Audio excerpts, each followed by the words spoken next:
Sequenciando aqui na parte da depreciação, correto? Menos 10% aqui, sairia aqui R$9, não é isso? R$9.000. Então, seria R$9.000 e 10 com um ano depois, ele sairia por R$9.000 um ano depois. Essa depreciação, você coloca como despesa, tá? Você vai colocar como despesas, tá certo? Despesa com depreciação. Ou seja, vai sair, não vai colocar como desembolso, tá bom?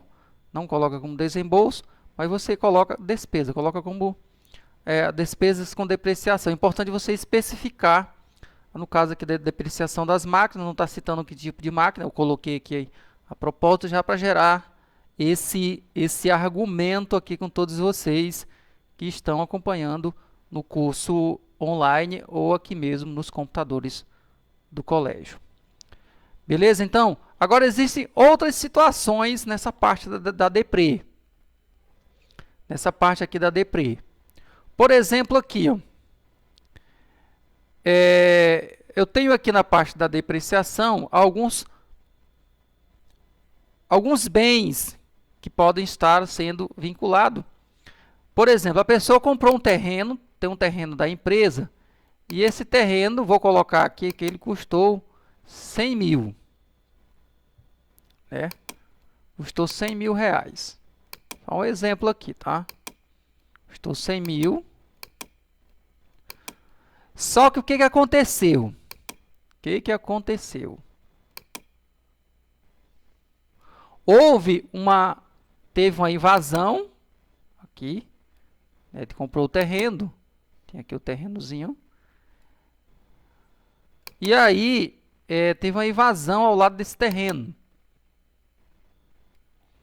E o que aconteceu? A especulação imobiliária desse terreno, depois da invasão, caiu para 80 mil. Então, ele perdeu 20%. Perdeu 20% de valorização do terreno.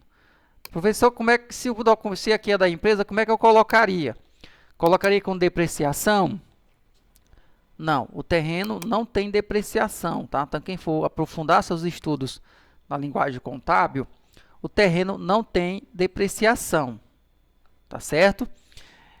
O que houve aí foi uma desvalorização da especulação imobiliária, que pode ocorrer por diversos fatores. Fatores sociais, que são no caso da invasão, pode ocorrer por fatores ambientais, né? De repente caiu a encosta ali por perto, e pode também ocorrer por fatores econômicos, né? De repente ali funcionava um centro comercial, e aí esse centro comercial foi mudado para outro local, por exemplo. E aí aquele terreno desvalorizou. Aquele terreno sofreu uma desvalorização. Então, desvalorização é diferente de depreciação. Tá bom? Porém, se é um apartamento, se tem um apartamento, e esse apartamento ele está dentro de um prédio, se é uma sala comercial, e ela está dentro de um prédio, o prédio é valorizado, porém essa sala ela está depreciada, ou seja, ela precisa de reforma. Nesse caso aí, eu estou falando do prédio e não do terreno, tá certo? No caso da sala, ela pode sofrer os dois tipos ao mesmo tempo. Ela pode sofrer a desvalorização imobiliária e pode sofrer a depreciação. A desvalorização vai ficar difícil para você recompor, porque depende de fatores externos. Mas a depreciação tem como você recompor, que só é fazer uma reforma, aí, uma pintura, e ela já volta ao seu valor normal. Tá? É tipo você, né? Você está aí. A pessoa, né? Tipo a pessoa, se ela não corta o cabelo, então ela vai se depreciando. Né? Então, aquele valor estético, eu estou falando de valor estético, vai perdendo um pouco. Mas a proporção que você vai lá, né, dar uma arrumada, uma recalchutada, dar um banho de loja, aí você volta. Então, é mais ou menos assim que funciona nesse contexto. Beleza, então?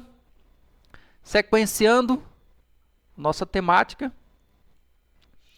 Materiais. O que são materiais? Materiais são o que? Matéria-prima, material intermediário e material de embalagem. Então, tudo isso aqui ele vai envolver nessa parte aqui de materiais. Material de consumo também. A toalhinha aqui, que é o material de consumo.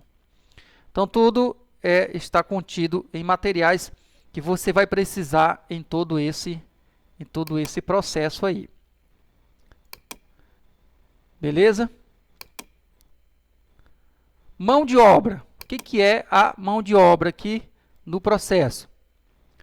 Mão de obra direta. Então, tem aqui a mão de obra direta. Mão de obra. O que é a mão de obra direta?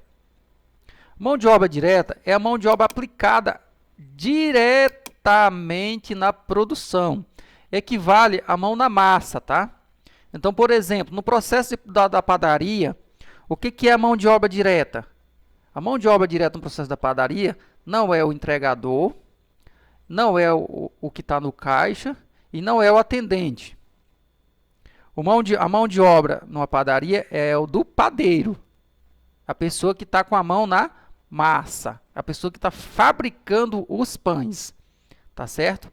Então, a mão de obra direta é isso aqui. O restante será isso aqui, mão de obra indireta, ó. Indiretamente na produção, que envolve a parte de embalagem, de vendas, de entrega, tá? E por aí vai. Então, eu coloquei aqui umas imagens, né, voltadas para esse contexto. Custos de produção. Então, vamos ver aqui o custo de produção, como é que ele funciona. Ele inclui o quê? Custo de produção inclui gastos, olha aqui o gasto. Aliás, o custo de produção inclui custo de aquisição das matérias-primas. Mão de obra direta, olha lá o que eu já falei antes. E os CIFs, tá? Que é a energia que é pago se esse produto precisar de energia elétrica. Professor, o que é esses CIFs?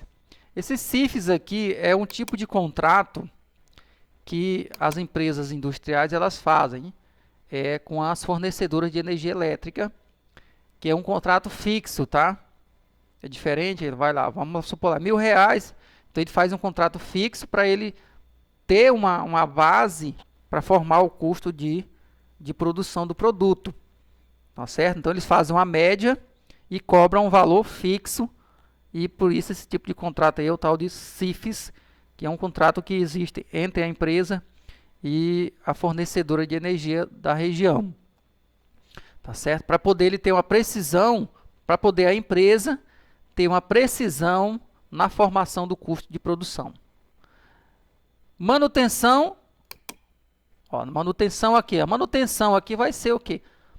Desde do mecânico que vai dar manutenção, do técnico que vai dar manutenção na máquina, a reposição de peças. Olha aqui, manutenção, depreciação, aluguel, salário dos gerentes e outros. Salário do gerente de quê? Da fábrica, tá? Não é o salário do gerente da venda, o salário dos gerentes e outros aqui. Então, todos esses profissionais que estão envolvidos no processo de produção, é incluso no custo de produção, para poder saber quanto que esse produto custou por item. Isso aqui dá um trabalho danado, viu? Aqui na parte, quando você fala na parte teórica, até que você não bate cabeça.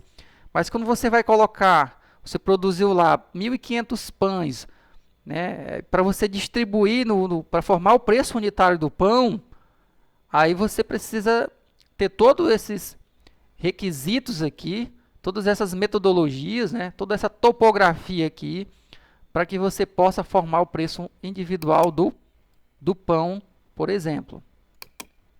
Beleza? Então, já eu volto com todos vocês.